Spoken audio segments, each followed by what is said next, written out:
नमस्कार, क्या बोले भारत के इस विशेष अंक में मैं अजय मिश्र अपने कैमरा सहयोगी योगेश तिवारी के साथ आप सभी का स्वागत करता हूं। मेरे पीछे ये दृश्य देख करके तो आप समझ ही गए होंगे कि मैं इस वक्त लता मंगेशकर चौक श्री अयोध्या धाम में हूं और इस विशेष यात्रा में मैं आपको अयोध्या से उन चुनाव क्षेत्रों की सैर कराऊंगा जो राम वन गमन पथ में हैं। और अयोध्या से हम निकलेंगे और ये रास्ता पकड़ करके हम जाएंगे सुल्तानपुर के बाद अमेठी, अमेठी के बाद प्रयागराज और चित्रकूट।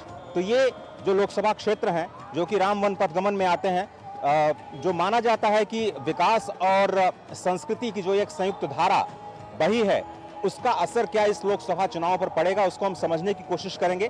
तो आइए मेरे साथ चलिए, इस विशेष यात्रा में हम पड़ताल करने की कोशिश करेंगे कि विकास के साथ साथ राम मंदिर बनने का मुद्दा, यानी आस्था का मुद्दा, विकास का मुद्दा कैसे इस लोकसभा चुनाव में अपनी एक अलग पकड़ बनाता हुआ जमीन पर नजर आ रहा है।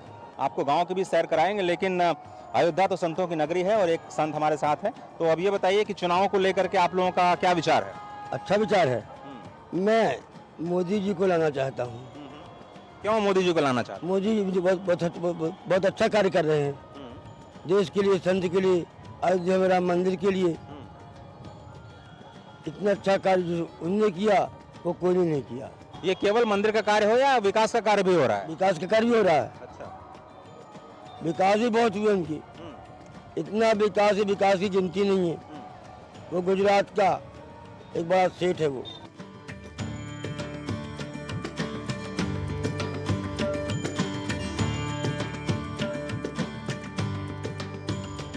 श्री अयोध्या धाम में इस वक्त हम खड़े हैं धर्मपथ पर और मेरे पीछे आप देख रहे हैं ये जो विकास की नई धारा संस्कारों के साथ, आध्यात्मिकता के साथ, संस्कृति के साथ जुड़ती हुई नजर आ रही है, उसने पूरे देश में विकास का एक नया मॉडल प्रस्तुत किया है।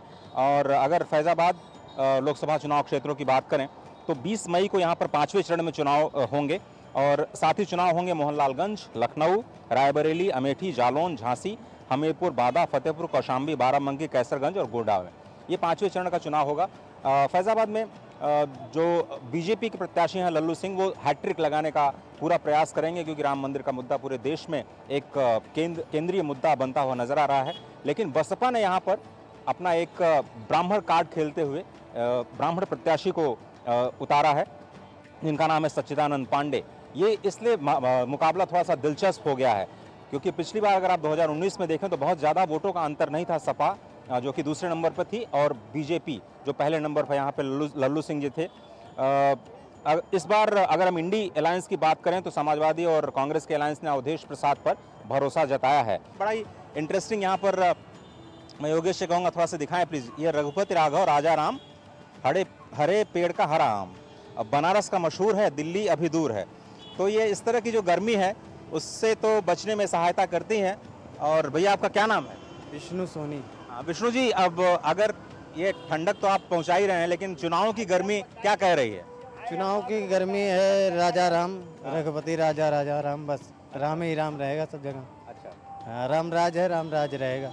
आप थोड़ा सा बताइए कि कैसा चुनावी समीकरण है? चुनावी समीकरण सर लगभग ये मान लिया जाए कि 1/3 है पूरा। कोई 10-5 ज़्यादा है, कोई 10-5 कम है।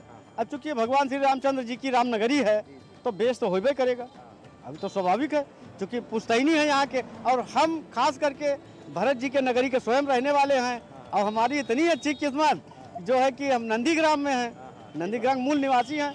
तो बसपा और सपा को लेकर के क्या लोगों के मन में? अब ज़्यादा विशेष नहीं है, लेकिन अपने अपने दल तो ही हैं। ये है कि बीजेपी यहाँ नंबर 1 पे है।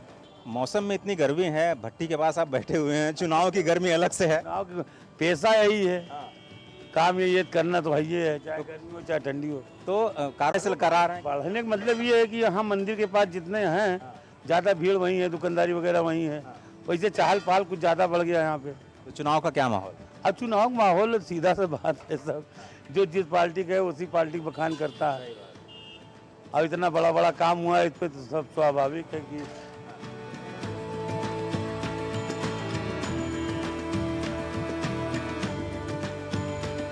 उत्तर प्रदेश में हैंडपंप को चापाकल बोलते हैं ना, चापाकल बोलते हैं। और ये देखिए सड़क के किनारे की ही जो गांव की ज़िंदगी है, लोग किस तरह से अपने स्वरोजगार पर ध्यान दे रहे हैं, उसकी भी एक अलग कहानी है। ये भैया हैं हमारे, इनका घर तो यही है। और ये बता रहे थे कि ये जो 4 लेन है उसको एक्सप्रेस वे यानी 6 लेन का पास कर दिया गया है ना भैया। तो ये कब से काम आप कर रहे हैं? कितने साल हो गए आपको ये काम करते? 2 साल। 2 साल हो गया। तब ये सड़क चौड़ी होने वाली है? चौड़ी हो वाली भाई, 6 लाइन 6 लेन पास हो गया है। पास हो गया। आपको लगता है कि अपना काम आपके लिए ज़्यादा फायदा दे रहा है? अब अपन काम ठीक है, रोज के बात है। अब इनके मजदूरी के यार लागे बिहान न लागे, अपने घरे करते ही अपन काम, ये फायदा बा। और बच्चे वगैरह? 2 लड़कियां हैं। चलिए बहुत ही अच्छी बात है। और चुनाव का कुछ माहौल पता चल रहा है आपको? अब चुनाव हम जावन वह निकलबे नहीं कहीं से, अपन काम में बाजा रही थी। लेकिन मतदान करना बहुत ज़रूरी है। आप तो ये दावे जावे जी, वोट दावे जावे जी। वोट डालने जाएंगे ना? हाँ, ये भी बहुत ज़रूरी है कि लोग अपना मतदान करें। और थोड़ा सा हमें सिखाएंगे आप?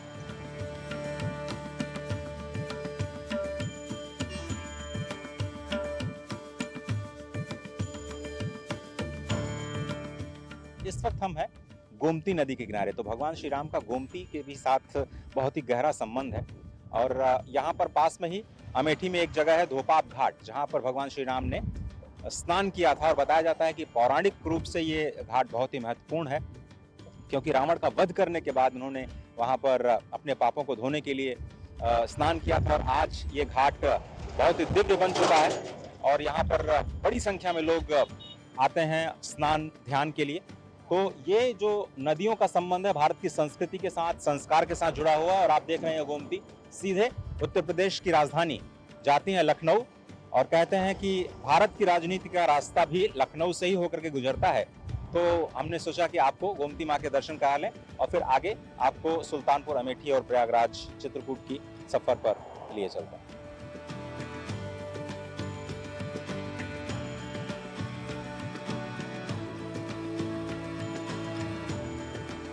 क्या बोले भारत में आपका एक बार फिर से स्वागत है। और अयोध्या के बाद हम लोग आ चुके हैं सुल्तानपुर।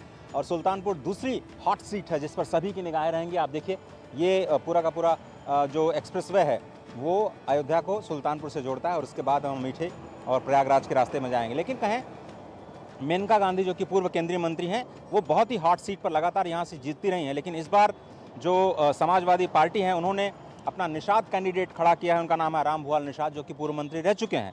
साथ ही साथ बहुजन समाजवादी पार्टी ने उदराज वर्मा, जो कि कुर्मी जाति समुदाय से आते हैं, और ये दोनों ही जातियां बीजेपी को वोट देती रही हैं। कितनी टफ सीट है मेनका गांधी के लिए, ये सब समझने के लिए थोड़ा सा हाईवे जर्नलिज्म करना पड़ता है। मतलब आप चलते चलते किसी पान की दुकान पर रुक जाइए और लोगों से थोड़ा सा मिजाज पूछिए। भैया क्या नाम है आपका?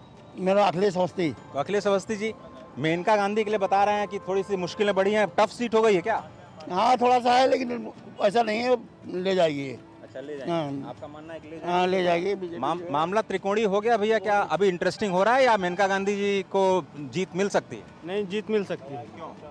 भाई काम किए हैं वो भाई। हाँ, काम अच्छा है उनका और समय भी दिए हैं अपने क्षेत्र में। कुछ काम गिना सकते हैं आप? जैसे वो ये लाइट वाइट वाला लगा है यहाँ से वहाँ तक। हाँ, शहर में भी काम हुआ है। शहर में काम हुआ है और लाइटिंग का काम हुआ है। भैया आप क्या सोचते हैं काम के बारे में और चुनाव के माहौल के बारे में? माता जी ने सही काम किया है, शहर का काफ़ी विकास किया है। जो जाता है उनकी समस्याएं सुनती हैं। गांव में कहते हैं बीजेपी की पकड़ थोड़ी कम है, ऐसा है क्या? नहीं, ऐसा कुछ नहीं है सर। बीजेपी की पकड़ हर जगह पे है और गांव में तो बहुत अच्छे से पकड़ है। शहर में तो लोग थोड़ा सोचते हैं यार कि ये नहीं हुआ, हमको ये नहीं हुआ, मगर गांव के लोग तो एकदम निष्पक्ष, बस मोदी मोदी। भैया लेकिन एक बात कुछ नहीं बताइए, कहना है। पहले अमेठी, सुल्तानपुर, रायबरेली, ये सब जो पूरा की पूरी सीटें थी वो सब गांधी परिवार की। जी सर, जी। आप पूरा इलाका, आप तो काफ़ी उम्र हो गई आपके, देख ऐसा क्या बदला है कि अब रुझान लोगों का बीजेपी की तरफ जा रहा है? एक्चुअली सर देखिए, एक नेतृत्व की जरूरत थी देश को, एक ऐसा नेतृत्व की जो आगे बढ़ करके हर क्षेत्र में आगे रहे। मतलब ये नहीं कि मतलब हम सोचते थे यार कि अब कुछ काम हो तो इनसे पूछें उनसे पूछें, अब ऐसा नहीं है। अब मोदी जी हैं तो सब कुछ संभव है। अब हमको कुछ नहीं सोचना होता, जो कुछ देश के लिए हम सोचते हैं कि ये होना चाहिए, वो मोदी जी कल अगले दिन पेपर में आता कि ये तो हो गया यार।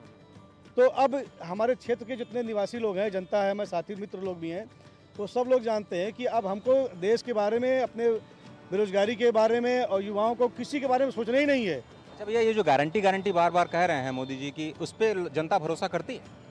हाँ, गारंटी कर रहे हैं, उस पर भरोसा है, उन्होंने किया है। और हर चीज़ में सही रहे, सफल रहे। तो इस वजह से उनको विश्वास है कि हम गारंटी के साथ जो है चुनाव में आएंगे। फिर तो इस बार जो नारा है अब की बार 400 पार और मोदी की गारंटी, वो एक तरह से सेंट्रल थीम बन चुका है बीजेपी के पूरे कैंपेन का। लेकिन जानबूझकर न चाहते हुए भी जाति समीकरण की बातें चुनाव में करनी ही पड़ती हैं। और जैसा कि बताया जा रहा है कि यहाँ पर निषाद और कुर्मी जो कि बसपा और इंडी गठबंधन से हैं वो भी खड़े हुए हैं, तो मामला त्रिकोणीय हो चला है। लेकिन फिर भी जनता कह रही है, कम से कम यहाँ पर जो हमने सर्वे किया, छोटा सा सर्वे, उसमें ये कह रही है कि उनको एज है, मेनका गांधी को एज है, क्योंकि उन्होंने विकास कार्य किए हैं।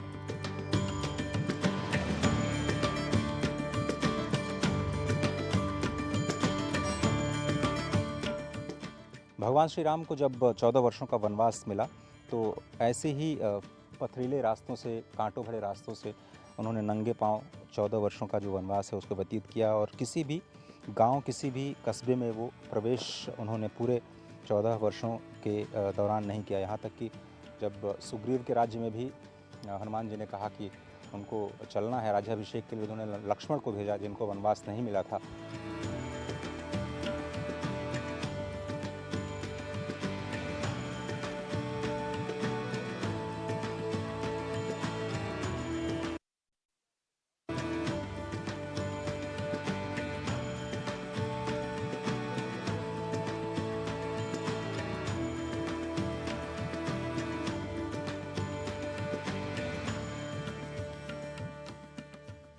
आस्था के साथ विकास, ये चुनाव का एक मुख्य मुद्दा है। श्रृंगवेरपुर इस वक्त हम हैं यहाँ पर। आपने देखा होगा कि ये श्रृंगवेरपुर में रामघाट का जो काम है हो चुका है, और कुछ दृश्य ऐसे भी हम आप तक पहुँचाएंगे जिसमें जो राम वन गमन पथ है उस पर गंगा का जो पुल है उसका निर्माण कार्य लगातार चल रहा है। 20 वर्षों से आरती का कार्यक्रम राम की कृपा से हो रहा है। और हमारे साथ यहाँ पे स्थानीय जो तीर्थ पुरोहित हैं वो हैं। आपका शुभ नाम भैया? थोड़ा सा यहाँ के बारे में बताइए, यहाँ के विकास के और क्या कुछ मुद्दे हैं चुनाव के लिए, अगर आप बता पाएँ तो स्वागत है आपका। श्रीमान जी, प्रभु श्री राम, मर्यादा पुरुषोत्तम राम, जब 14 साल ये वंश चल तो पहले यहीं आते हैं। सीता सचिव सहित दो भाई, श्रृंगवेरपुर पहुँचे आई, उतरे राम। राम कहाँ से उतरे? यहाँ तक रथ आया श्रीमान जी। यहीं से पग यात्रा भगवान शुरू करते हैं।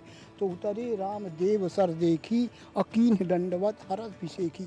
यहाँ देखिए, जब से ये अपनी बीजेपी सरकार हुई है सर, ये घाट, सीढ़ी, मंदिर, यहाँ का पक्का घाट और ये पुल का निर्माण, निषाद पार के जो रामचौरा घाट है वहाँ घाटों का, और 51 फीट की मूर्ति जो पीतल की लग रही है बनी हुई है, अभी उसका काम बाकी है पार्क का। तो इसलिए यहाँ जी बीजेपी सरकार ने, जब भी बीजेपी सरकार हुई, इसके पहले जब कलराज मिश्र थे तब इसका कायाकल्प हुआ था। और कि तो इस समय में जी इसका कायाकल्प है नहीं। कोई श्रृंगवेरपुर जानता ही नहीं था कि श्रृंगवेरपुर है कहाँ। न रोड होती थी, न घाट होता था, न रास्ता होता था, कच्ची रास्ते। लोग बाग क्षेत्रीय स्नान करते थे, यहाँ आते थे। यहाँ पर जो जाति समीकरण है उसमें मिश्रा जी, आप तो बहुत, आपने पूरी दुनिया देखी है, बहुत सारी जो पार्टियां हैं वो निषादों को टिकट दे करके वोट खींचने का प्रयास करें, तो उसका कुछ असर पड़ेगा? उसका कोई विशेष असर नहीं है सरकार। यहाँ जो है क्षेत्र में केवल एंटी है जो है मुसलमान और यादव, बाकी पूरे क्षेत्र में बीजेपी है और कोई कास्ट नहीं है। जाट पक्ष का यहाँ कोई, केवल हिंदू धर्म है। तो श्रृंगवेरपुर में इस वक्त हम हैं, जो कि प्रयागराज की लोकसभा सीट पर आता है, और विरासत और विकास दोनों ही यहाँ पर कुछ स्थानीय मुद्दे हैं जो कि चुनाव में हावी हो सकते हैं। हमारे साथ कुछ ऐसे स्थानीय लोग हैं। भैया, नाम क्या है आपका? जी, नरेंद्र त्रिपाठी हमारा नाम है। तो नरेंद्र जी, बताइए थोड़ा सा, यहाँ पर अध्यात्म से जुड़े तो बहुत सारे कथानक हैं जिस पे लोग जुड़ते हैं, लेकिन विकास भी तो कुछ मुद्दा होगा। भविष्य है, लोकतंत्र है, नेता हैं, हम सभी को इसी रियलिटीज़ में रहना है। जी, एक्चुअली क्या है कि विकास संपूर्ण व्यक्ति यहाँ पर चाहते हैं, सारे लोग, हम जो युवा पीढ़ियाँ हैं खास करके जो है यही चाहते हैं कि यहाँ पर विकास हो, समुचित विकास हो। तो यहाँ पर ओबियसली सरकार ध्यान दे रही है, ऐसा नहीं है, बट आल्सो ये है कि यहाँ पर सरकार कुछ चीज़ों पर ध्यान दे, जैसे पर्यटन पर ज़्यादा वो ध्यान दे रही है, और यहाँ पर जैसे पार्क बनवाना और सड़कें जो है बनवाना। इसके साथ साथ यहाँ के जो स्टूडेंट्स हैं और उसके जो बुज़ुर्ग लोग हैं वो यही चाहते हैं कि हमारे लिए यहाँ पर स्कूल, कॉलेजेस और शिक्षा की व्यवस्था अच्छी होनी चाहिए। साथ ही साथ जो है टूरिज़्म, जैसे टूरिज़्म में ध्यान दिया जा रहा है, जस्ट लाइक एज द इसी तरह जो है ध्यान दिया जाए कि चिकित्सक यहाँ अच्छे हों, अच्छा चिकित्सालय भी हो यहाँ पर बना हो।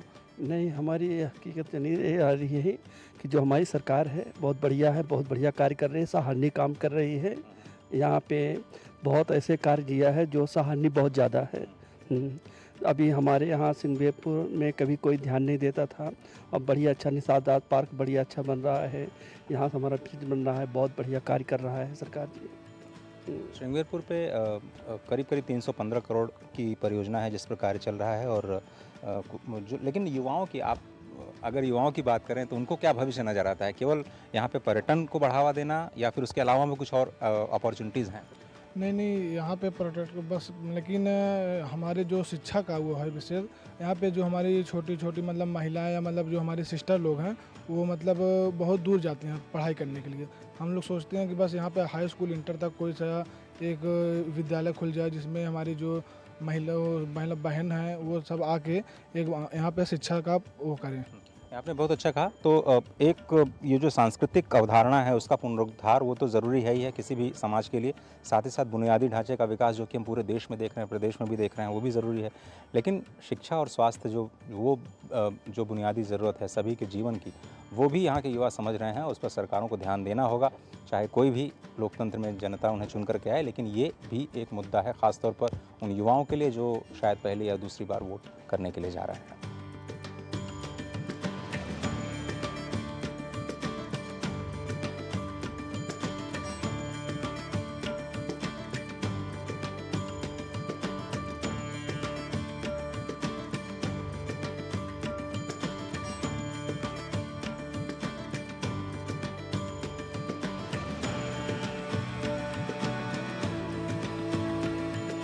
इस वक्त हम आ चुके हैं माँ विंध्यवासिनी के धाम, जो कि विंध्याचल के नाम से प्रसिद्ध है। हालांकि जनपद का नाम मिर्जापुर है और कहते हैं कि मीर मतलब समुद्र, जा जो उत्पन्न हुई उनका पुर यानी महालक्ष्मी का पुर।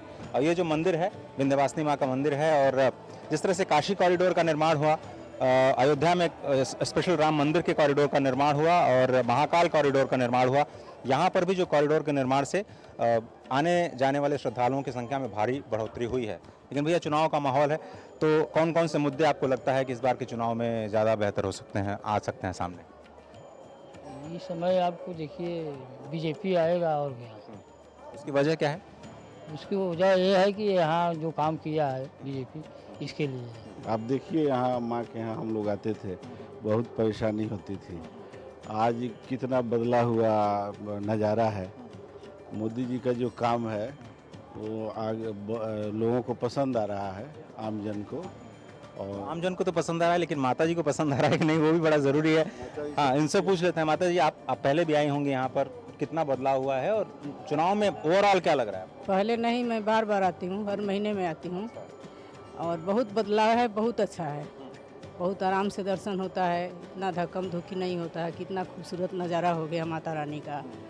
रोड बहुत अच्छा हो गया। रोड पहले की सरकार में रोड बहुत ख़राब था, आने में बहुत कष्ट होती थी, लेकिन अब बहुत आराम है, हम लोग बहुत खुश हैं। और भैया आप बताइए कि थोड़ा आपका अपना अनुभव बताइए। और लोकसभा चुनाव का माहौल चल रहा है तो हम लोग उसी पे सवाल कर रहे हैं कि भाई लोगों के मन में है क्या? ऐसा है कि आवश्यकताएं तो कभी कम नहीं होती, जितना भी करिए कम ही है। अपेक्षाएं लोगों की मोदी जी से बहुत ज़्यादा बढ़ गई है, तो कितना ही काम करेंगे तो कुछ न कुछ तो कमियां रहेंगी ही। लेकिन मिला जुला करके आप लोग भी मीडिया के लोग हैं, 2014 से पहले और 2024 10 साल में बदलाव तो नज़र आ रहा है।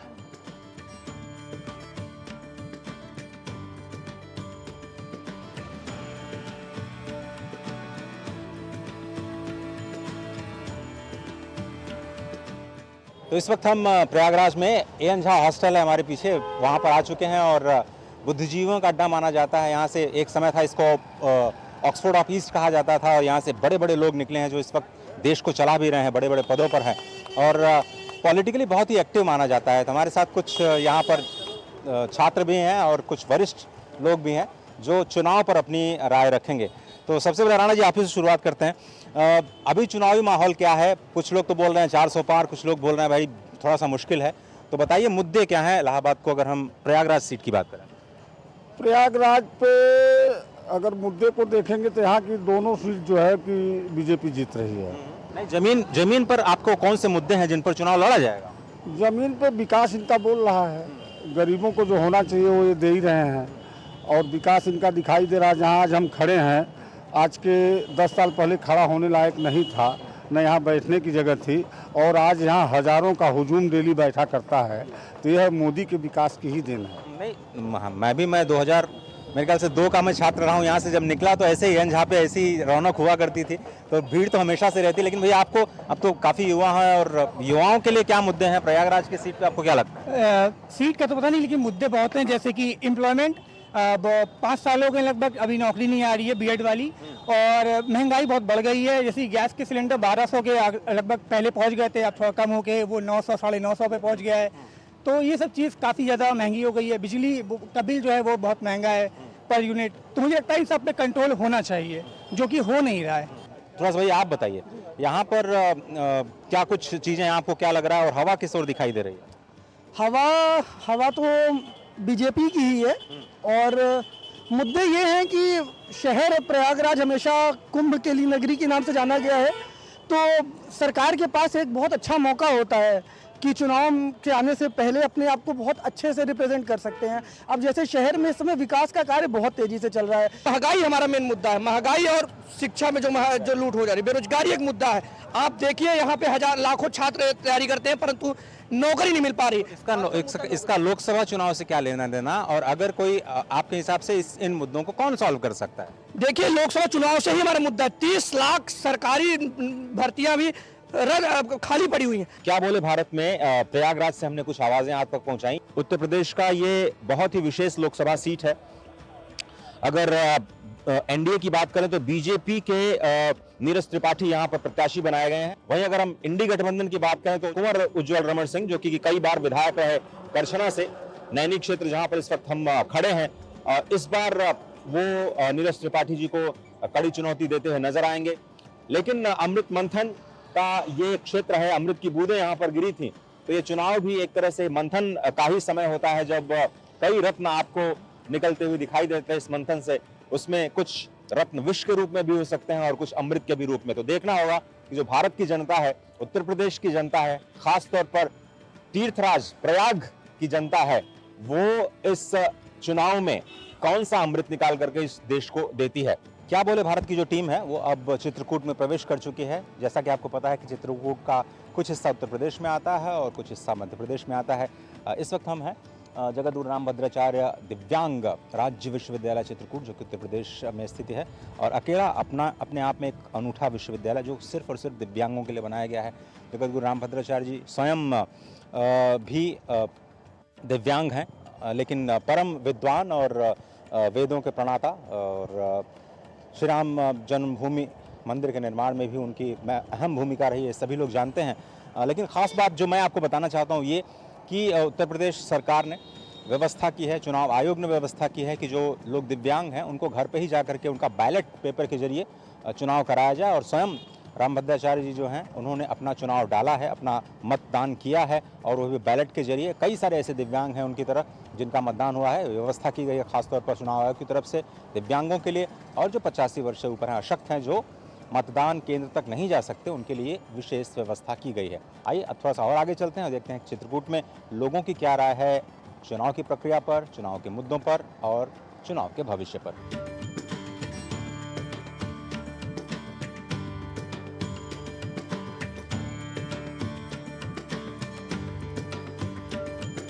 चित्रकूट में चुनाव के कौन से मुद्दे आपको लगता है प्रभावी हैं इस बार, और लोगों के मन में जो बातचीत चल रही है तो क्या माहौल है? विकास के लिए है, और क्या चित्रकूट की देख रहे हैं, रोड पूरी खराब पड़ी हुई है, अभी तक कोई विकास नहीं हुआ है। तो यहाँ जैसे आध्यात्मिक जो पर्यटन केंद्रों का जीर्णोद्धार किया जा रहा है उसमें कितना काम हुआ है, और बेसिक मूल सुविधाओं में आपको लगता है सरकार ने अच्छा काम किया है या अब बदलाव की ज़रूरत? नहीं, अभी तक तो कुछ काम नहीं हुआ है, काम होगा। अभी तक तो कोई काम नहीं हुआ है, 15 साल से तो कोई काम नहीं हुआ, अब काम होगा। आपसे चुनाव में इस बार कौन से मुद्दे रहने जा रहे हैं और लोगों के मन में क्या चल रहा है? वोट की बात कोई न देखने आता, न झांकने आता, न कुछ समस्या हो जाए ना कोई मिलते हैं कहीं भी आओ जाओ किसी कुछ काम पड़ जाता है तो कुछ बताते नहीं हैं, बोलेंगे हाई नहीं है, चले गए सांसद जी विधायक जी बाद में आना। जब ये है क्या करें, हम जहाँ हैं वहीं आज भी हैं रहेंगे। हमारे बच्चे पढ़े लिखे हैं, कोई जगह नहीं, कोई ना सामान में है, आरक्षण हट नहीं रहा, पढ़े लिखे लड़के घूम रहे हैं। अनुसूचित जो कम SC/ST वाले हैं उनके बच्चों के 50 नंबर आ जाते तो उनको नौकरी है, हमारे बच्चे 100 नंबर 80 नंबर 90 लाते हैं तो उनको नौकरी नहीं है। क्या करें बताइए, किसको बताएं। तो क्या बोले भारत की स्पेशल सीरीज में आज बस इतना ही। हमने कोशिश की श्रीधाम अयोध्या से सुल्तानपुर, अमेठी, श्रृंगेरपुर, प्रयागराज और उसके बाद चित्रकूट धाम में लोगों से समझने की कि चुनाव में उनके मुद्दे क्या हैं और इस बार वो किस तरफ अपने वोट का रुख बदलने वाले हैं या फिर वो विकास के लिए वोट करने वाले हैं।